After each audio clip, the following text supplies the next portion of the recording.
In a previous video, we looked at special depreciation and the de minimis election, two ways to take the entire cost of a long-lived asset as an expense in the year you purchase it. If you got here without watching either video in my series on depreciation, you might want to check those videos out by clicking on the card above or in the video description. In this video, we're going to look at yet another way to expense the entire cost of an asset in the year you purchase it, the Section 179 deduction. I'm the Tax Geek, and here is the Section 179 deduction, oversimplified.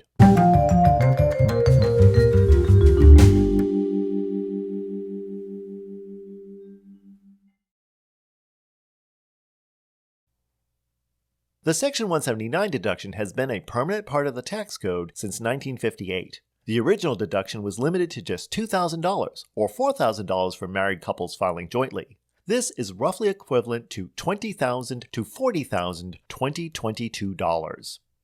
In many ways, the Section 179 deduction is similar to special depreciation. It allows you to deduct the entire cost of a long-lived asset as an expense in the year you purchase it. It can be taken on new or used asset purchases as long as the asset is new to you. It cannot be taken on inherited property or property that is received as a gift. And it cannot be taken on real property.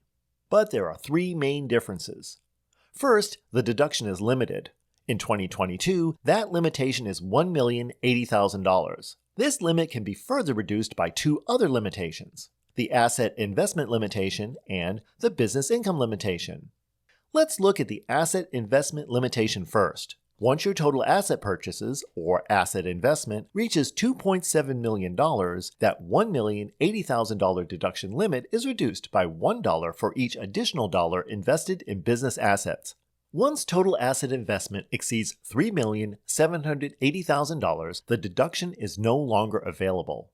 To make some sense of that statement, an example is needed. Meet Frank. Frank owns a sheet metal stamping business and in 2022 purchased a $2,875,000 industrial robot. If Frank wants to use the Section 179 deduction, the $1,080,000 limit is reduced by the difference between the $2,875,000 cost of the robot and the $2.7 million asset investment limitation. This lowers his Section 179 deduction limit from $1,080,000 to $905,000, which then becomes his maximum deduction. The remaining cost of the robot would be recovered through ordinary maker's depreciation. The Section 179 deduction is also subject to a business income limitation. In other words, the Section 179 deduction cannot create a business loss. As an example, if the net income for Frank's business, without regard for any Section 179 deduction, was only $835,000 for 2022, the deduction could only reduce his net taxable income to zero. The remaining $70,000 deduction he was not allowed to take in 2022, he can take in a future year. So you might be asking at this point, why would anyone take a Section 179 deduction, which is subject to these limits, when special depreciation is available with none of these limits? Because the Section 179 deduction has an important advantage over special depreciation that can make it a useful tax planning tool. Special depreciation is an all-or-nothing proposition. You either take it in full or you opt out of it in full. Using the Section 179 deduction, if Frank had purchased several assets during the year, he could apply the deduction on an asset-by-asset basis. And furthermore, the deduction doesn't have to be taken for the entire cost of the asset. This gives him a great deal of flexibility over his present and future taxable income.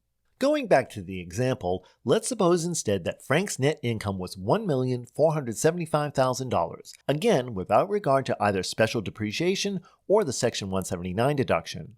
If Frank claims special depreciation, he would report a $1.4 million loss.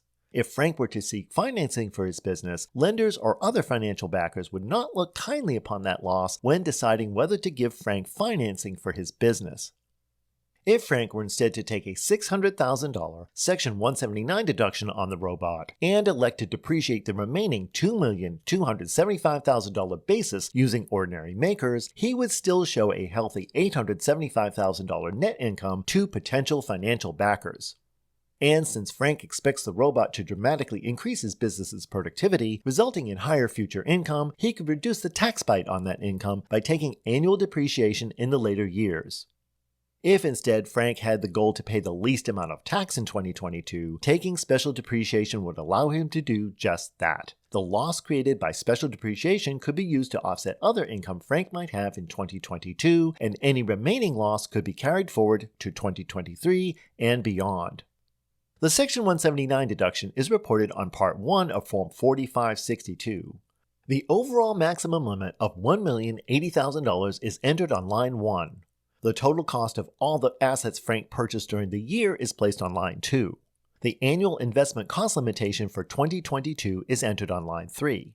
Line 4 shows how much the Section 179 deduction maximum is reduced, and line 5 shows the actual Section 179 limitation. Frank lists the property for which he is claiming the deduction and the deduction he would like to take on that property on line 6. This gives him a tentative deduction, which goes on line 9. Since his business income, again without regard to any Section 179 deduction, exceeds his tentative deduction, the business income limitation does not apply, and he is allowed to take the entire $905,000 deduction.